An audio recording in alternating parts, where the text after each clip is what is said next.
한가위만 같아라 라는 옛말이 있죠. 2029년 이제 열매를 기대하는 그런 가을, 또한 풍성한 열매를 내다보는 이 가을, 또 추석 명절을 지내고 있는 여러분 모두에게 하나님이 놀라운 복으로 함께 하시기를 간절히 축원합니다.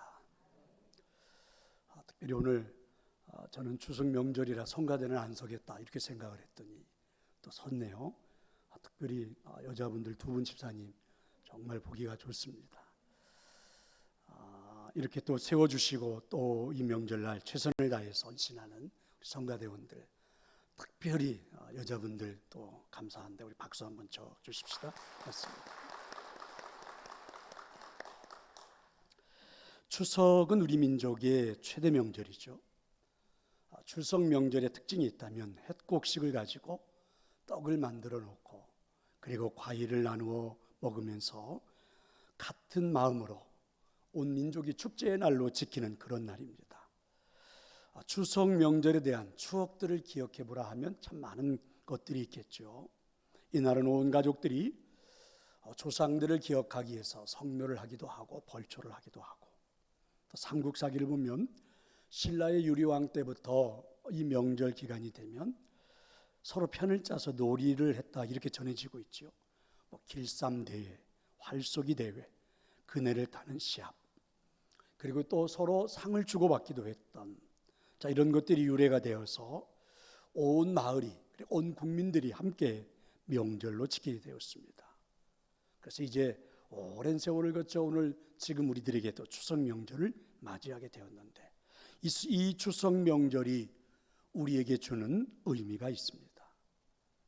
여러분 그게 무엇일까요? 바로 감사를 표현하는 의미가 있습니다. 우리 민족은 감사를 하는 민족입니다. 그리고 원래 농업국가였잖아요. 농사는 하늘이 도와야 가능하고 그리고 풍년을 맞을 수 있습니다. 그래서 우리 민족은 옛날부터 하늘의 고마움을 알고 살았던 민족이죠. 여름에 가물고 비가 안 오면 농부들은 산으로 올라가서 하늘의 비를 달라고 기우제를 드렸습니다.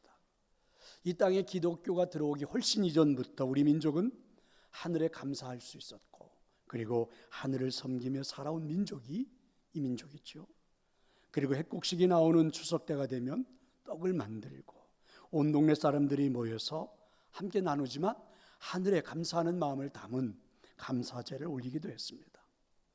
그러다가 마침내 이 땅에 기독교가 들어오면서 이제 구체적으로 감사의 주체가 누구냐, 그리고 우리는 어떻게 감사를 해야 되느냐, 그래서 이제 드려진 게 추수감사 예배가 드려졌고, 그렇지만 엄밀하게 따져보면 그 이전부터 이 추석 명절은요 어찌 보면 추수감사절과 동일한 의미로 지켜졌다고 할 수 있습니다. 서양에는 추수감사절이 있다면 우리나라에는 추석 명절이 있죠. 모양은 다르지만 그러나 내포된 뜻은 하늘에 감사를 하는 그런 모습입니다. 오늘 8절의 말씀을 보면 이렇게 말씀이 되어 있죠. 자, 우리 함께 읽어볼까요?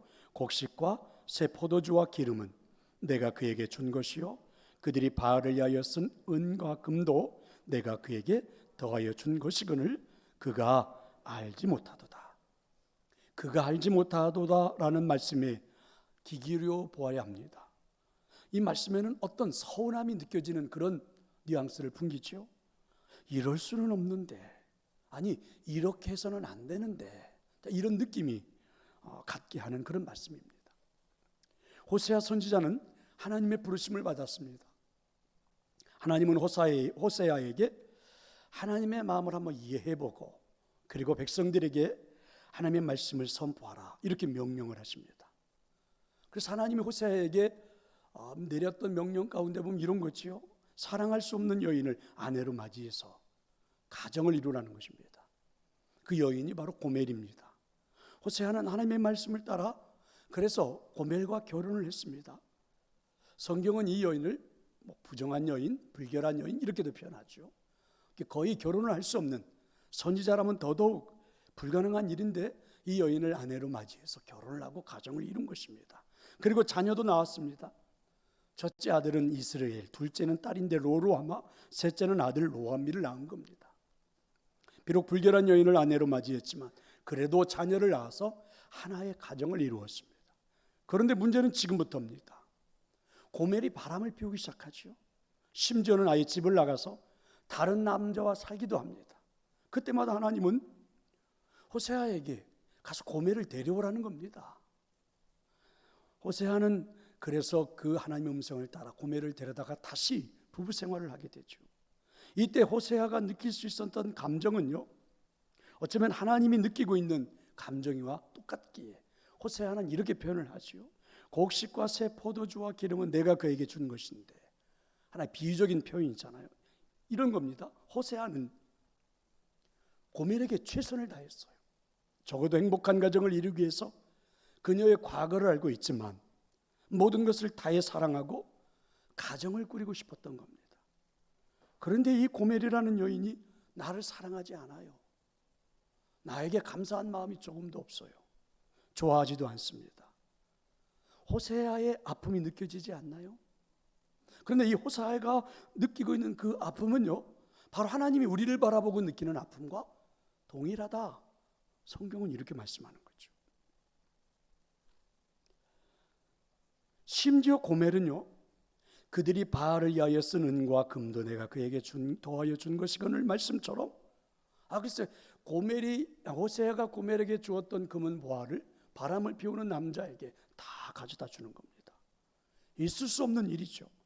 그렇게 해서는 안 되는 일입니다. 그래서 호세아의 마음은 이런 거예요. 도로 찾으라. 도로 찾으며 9절에 이렇게 말씀처럼 그렇게 하고 싶은 거예요. 도로 찾고 싶은 겁니다. 근데 지금 호세아의 마음이 하나님의 마음이에요. 어떻게 이럴 수가 있는가? 나를 사랑해야 되는 것 아닌가? 오히려 나에게 감사하면서 아름다운 가정을 이루며 살아가야 되는 것이 아닌가? 이런 슬픔을 호세아는 지금 느끼고 있는 거죠.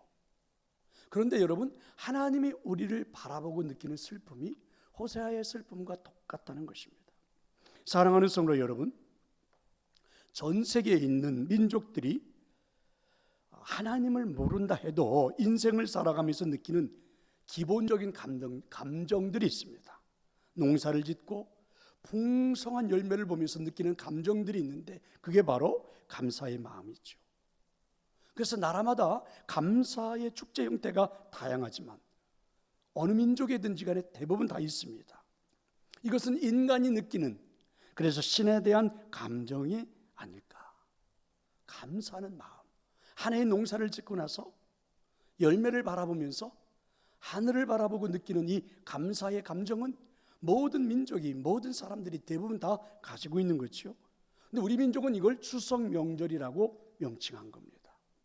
그래서 추석 명절은 무엇입니까? 하늘에 감사해야 하는 거죠. 감사하는 것은, 이것은 인간의 가장 기본적인 감정입니다. 아니, 여기서부터 인생이 시작되는 거죠. 여러분 생각해 보세요. 특별히 농사하는 분들은요, 하늘의 도움이 없이는 농사는 불가능합니다. 그래서 하늘의 그 도움을 느끼고 감사하는 사람들은 선량하고 하늘을 두려워하고 경거망동하지 않았지요. 이 감사하는 삶을 자손들에게 가르치기 위해서 하나의 전통을 만들어냈는데, 축제처럼 추석 명절이라는 전통이 우리나라에도 만들어진 겁니다. 그런데 오늘은 유감스럽게도 자꾸만 이 감사를 모르는 시대로 어떻게 전환이 되어 가고 있죠.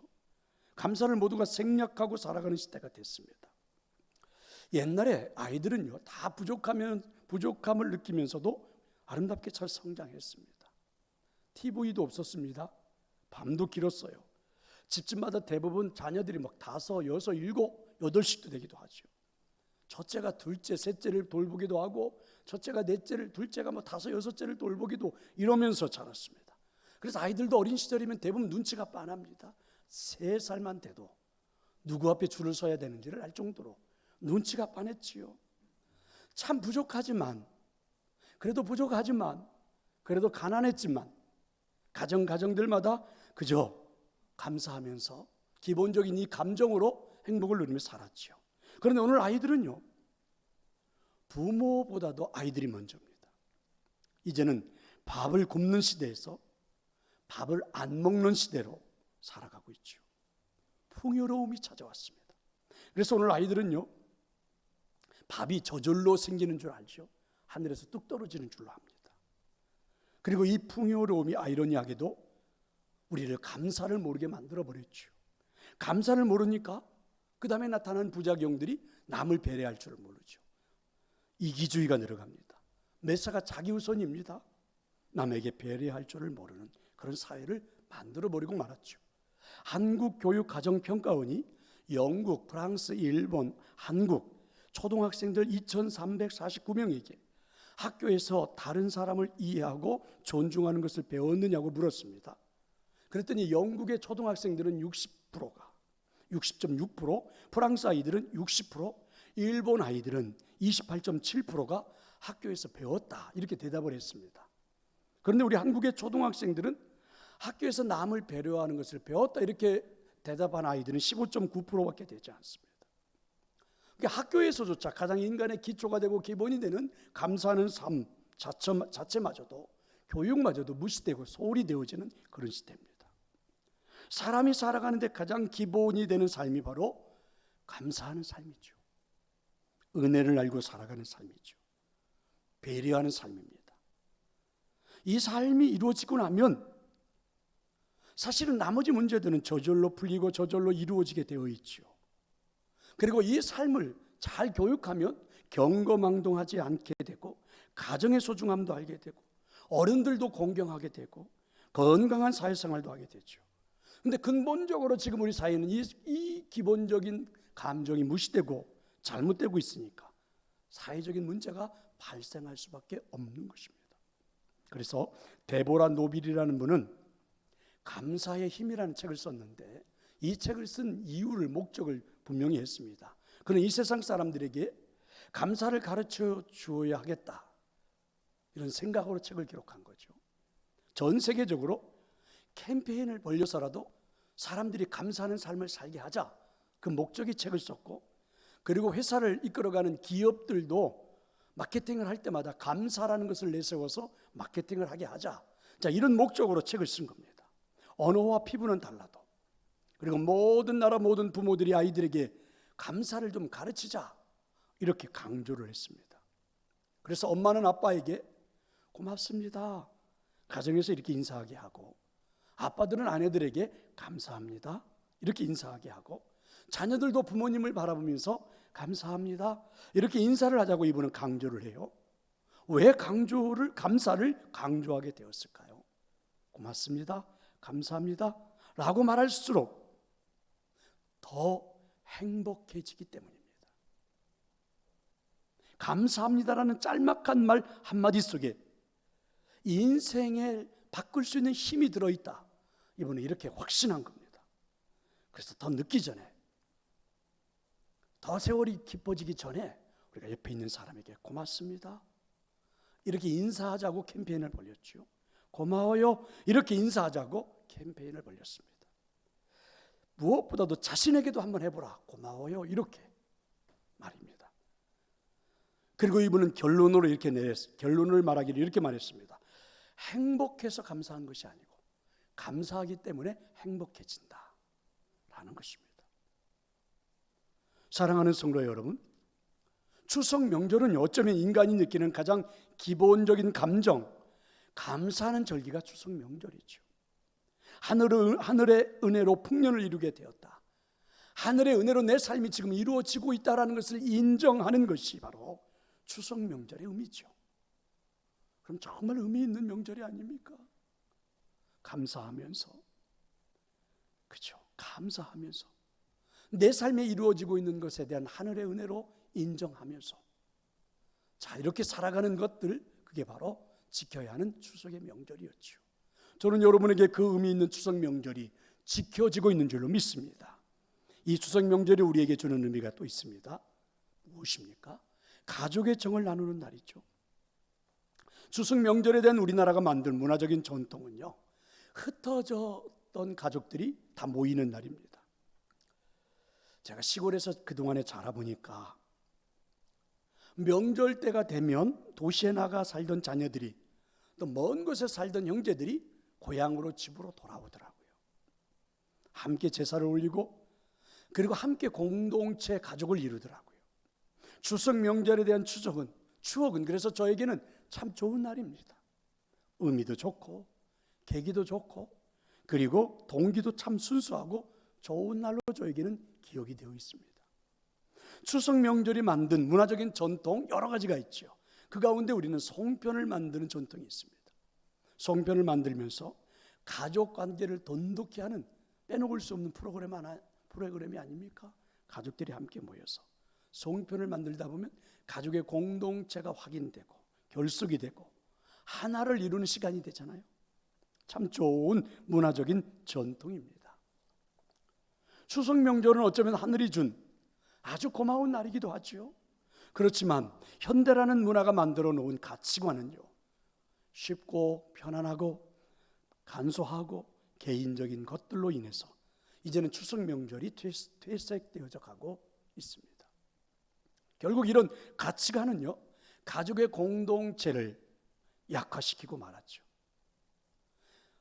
추석 명절을 간소하고 간단하게 보내는 만큼 가족 관계가 부실해졌습니다. 약화됐습니다. 흩어짐을, 그래서 가족들이 분열되는 계기가 되어버리고 말았습니다. 물론 제가 봐도 추석 명절은 많은 문제점도 노출하고 있습니다. 정말 함께 온 가족이 하루 이틀 함께 모인다는 것이 얼마나 주부들에게는 힘든 일인지 모릅니다. 오죽하면 명절 증후군이라는 말이 나올까요? 그래도 여러분, 개선의 방법은 없을까? 그냥 그저 모이지 않는 방법이 가장 좋은 방법이 되어지고 있다는 것이 조금은 슬프다는 생각이 듭니다. 제가 인터넷을 보다 보니까 추석 명절에 얌체족이 있다고 하더라고요. 이런 사람들 얌체족이래. 10가지가 있던데 한번 들어볼래요? 첫째, 가깝게 살면서도 늦게 오는 동서. 둘째, 빈손으로 와서는 갈 때 이것저것 싸가는 동서. 빨리 가고 싶은데 눈치 없이 고스톱 치는 남편. 가는 손님 붙잡는 남편. 친정에 일찍 와서 참견하는 시누이. 꼭 부침개 부칠 때 와서 식용유를 엎어버리는 조카. 간신히 붙여놓은 부침개를 날름 집어먹는 남편. 늦게 와서 아직도 일어나며 큰소리치는 형님. 시댁은 20만 원, 친정은 10만 원으로 차별하는 남편. 며느리는 친정 안 보내면서 시집간 딸은 빨리 오라는 시어머니. 여기 보면 뭐 시어머니도 있고 남편도 있고 동서도 있고 시누이도 있고 조카도 있는데 다 해당되는 사항이죠. 사실 그렇습니다. 사랑하는 법을 가장 잘 배울 수 있는 곳은 사실은 가정입니다. 사랑을 표현하는 법, 사랑을 받아들이는 법, 사랑을 확인하는 법, 격려하고 이해하고 용서하는 하고 도움을 청하고 그 다음에 올바로 분별하고 절제하는 방법, 이런 것들을 가장 잘 배울 수 있는 것은 가정이거든요. 그런데 이제 이런 가정의 모든 것들이 깨어져 버리고 말았지요. 그래서 추석 명절에 좋은 추억들이 사라지면서 아름다운 풍속도 사라졌습니다. 재미없는 추석이 되어가고 있죠. 가족이, 자식이, 형제가, 친척이 서로 멀리 떨어 살다 보니까 마음도 멀어졌고 이제는 어쩌다 한번 만나면 서먹서먹하고 날이 가면 갈수록 더 멀어지고 때로는 서로 배반하고 분열하고 원수가 되는 것도 이제는 다반사가 되어버린 그런 세상입니다. 보건복지부 산하 전국 노인보호전문기관에서 신고된 노인 학대의 사례를 비교해 보면 매년마다 기하급수적으로 늘어난대요. 그런데 노부모, 연로하신 부모님을 학대하는 가장 많은 가해자가 누구냐면 여러분 53.1%가 아들이래요. 그리고 며느리가 12.4%, 딸이 11.9%. 그래서 노부모를 가장 학대하는 사람들이 많은 것은 친족이 89.98%. 사실은요, 가장 사랑하고 가장 섬겨줘야 할 사랑하는 가족 식구들이 가장 학대를 하고 있는 거죠. 노인 10명 중에 9명이 자식들로부터 학대를 당하면서 산다, 이런 통계도 있습니다. 결국은 편리함이, 그리고 여러분 시대에 맞추는 편리함 이주가 결국은 이렇게 가정 공동체의 삶을 소홀히 하다 보니까 이런 문제가 생겨버리고 만 거죠. 편리주의를 따르다 보니 나타나는 현상들입니다. 그런데 여러분, 옛날 명절에 가족 간의 정을 느낄 수 있었던 참 좋은 이야기가 있더라고요. 좋은 생각이라는 잡지 9월호에 정용철이라는 사람이 이런 글을 써놓았더라고요. 한번 들어볼래요? 어느 해 추석 고향에 내려갈 때였습니다. 서울에서 출발한 시간은 새벽 3시, 남해 고향집에 도착한 시간은 다음날 아침 5시, 꼬박 26시간이 걸렸습니다. 오니라고 고생 많았지? 아닙니다. 뭐 살살 내려왔지. 이것으로 부모와의 인사가 끝입니다. 걸린 시간 고생에 비하면 너무나도 짧고 싱거운 대화입니다. 그해 추석 26시간 걸려 고향에 내려갔을 때 작은 트럭 뒤에 실린 과일 상자, 여러 개의 선물 꾸러미를 보았습니다. 그리고 앞좌석에는 운전하는 남편과 어린아이를 안고 있는 아내가 지치지도 않는지 뭐라고 즐겁게 이야기하는 모습이 보였습니다. 그때 본 얼굴들이 어찌나 밝은지, 트럭의 뒷칸이 얼마나 풍성한지 그 군청색 트럭이 추석 때마다 떠오릅니다. 밝은 얼굴, 흐뭇한 모습은 이렇게 오래 남는 모양입니다. 추석 연휴가 끝나고 각자의 일터로 떠나려 하면 빨리 가야지 하시면서도 얼른 보따리를 내놓지 않는 어머니입니다. 그리고 밭에 가서는 호박이며 고구마며 강냉이며 콩대를 빨리 가지고 오지 않습니다. 조금이라도 더 오래 있게 하려고, 조금이라도 더 많이 가져가게 하려고 오래오래 밭에 머물러 있다가 해가 뉘어뉘어 질 무렵에야 집으로 오십니다. 그러시고는 이제사 늦겠다며 어둡기 전에 빨리 가라고 하십니다. 그때 그냥 하루 더 있다가 내일 갈랍니다 하면 어머니 아버지가 얼마나 좋아하셨는지 다 압니다. 어머니 아버지가 속내를 보이실 때는 그때뿐이었으니까요. 그 좋아하시는 표정 속 다 보였지요. 자, 이런 글입니다. 그저 우리의 가슴을 뭉클하게 합니다. 편리주의가 결국은 가정의 해체를 만들었고, 그렇죠. 어찌 보면 여러분, 이 명절은 하늘이 준 날인데 우리에게는 축복의 날인데 이런 날이 인간들의 욕심으로 이제는 무의미해지고 말았죠. 그저 우리에게 찾아오는 간단한 휴일 정도로 전락해버리고 말았습니다.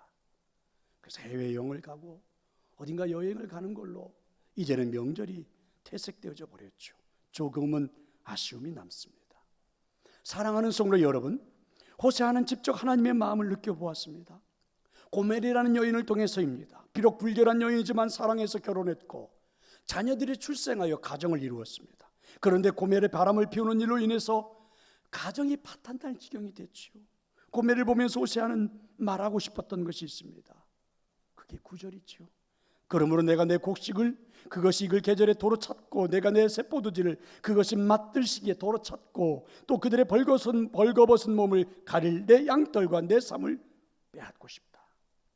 하나님의 마음이 호세아의 마음입니다. 고멜에게 주었던 모든 것들을 빼앗아 버리고 싶습니다. 적어도 고멜에게 감사함이 나타나지 않는다면, 적어도 고멜이 감사함을 표현하면서 살 줄 모른다면 나는 그녀에게 주었던 모든 것을 다 빼앗아버리고 싶어요. 이렇게 호세아는 외친데 이게 여러분 하나님의 마음이라는 것이 더 우리의 가슴을 아프게도 합니다. 내가 정말 사랑했던 이 여인으로 인해 자녀들이 고통을 당하고 이 여인으로 인해 가정이 파괴되어 간다면, 그리고 그에게 최선을 다했던 나의 인생이 이 여인으로 인해 모든 것들이 무너져 가버린다면 다 빼앗아버리고 싶다. 근데 그게 하나님의 마음이죠. 하나님의 마음이 그렇게 느껴지는 것입니다. 심지어 하나님은 이렇게도 말씀하시죠. 11절 이하입니다. 곡식도 새 포도주도 기름도 좋은 계절도 옷을 해 입는 양털도 희락도 안식일도 명절도 다 빼앗아 버리고 싶다. 참으로 무서운 일입니다. 그런데 이것은 당연한 일이죠. 인간의 도리, 신앙인의 도리는 하늘에 감사하는 생활입니다.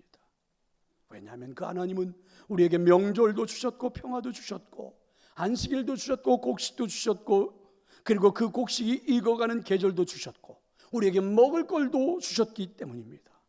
더더욱 중요한 건 그것을 누리며 살아가는 우리의 가정도 주셨습니다. 그렇다면 여러분, 이 시기, 이 명절에 우리는 사랑하고 감사하고 행복하다고 고백하며 살아갈 수 있어야 되지 않을까? 감사합니다. 이렇게 만약에 말할 수 없다면 가족 식구들과 정을 나눌 수가 없다면, 오늘 성경은 이렇게 말합니다. 하나님 주셨던 모든 것들을 빼앗아 가겠다. 그게 바로 행복입니다. 아니, 어느 정도는 이미 우리는 그 행복을 빼앗겼는지도 모르죠. 인간의 도리, 신앙인의 도리를 무시한 채 살았던, 인간의 편리주의에 따라 살았던, 개인이기주의에 따랐던 우리들의 인생의 삶이 어쩌면 이미 행복을 빼앗기고 있는지도 모르겠습니다. 성도 여러분, 매년 우리에게 찾아오는 추석 명절을 여러분은 어떻게 보내고 싶습니까? 감사하는 마음을 담아볼 수 있기를 축원합니다. 사랑하는 가족 식구들이 있음에 한번 행복하다고 고백해 볼 수 있기를 축원합니다. 사실은 이것이 사람들이 살아가는 행복이 아닙니까? 우리 모두에게 이 명절이 이런 행복을 누리게 하고, 그리고 이 행복이 느껴지는 그런 명절이 되어 여러분의 기쁨이 찾아오기를 간절히 축원합니다.